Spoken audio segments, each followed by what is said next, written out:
Você está entendendo que Satanás não investiria tão pesado se ele não reconhecesse a potência que você é?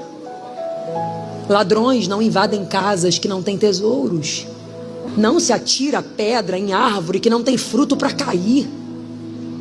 Satanás não te afrontaria tanto, não tentaria te parar de todas as formas, não se levantaria tanto contra você, não usaria pessoas do jeito que tem usado, se ele não visse o potencial daquilo que você carrega. Enquanto você está embaraçado com as coisas que ele levanta, você está dando espaço para que ele conquiste o que ele quer conquistar.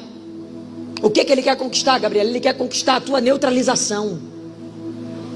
E como é que você se neutraliza? Se embaraçando com aquilo que ele levanta ao seu redor.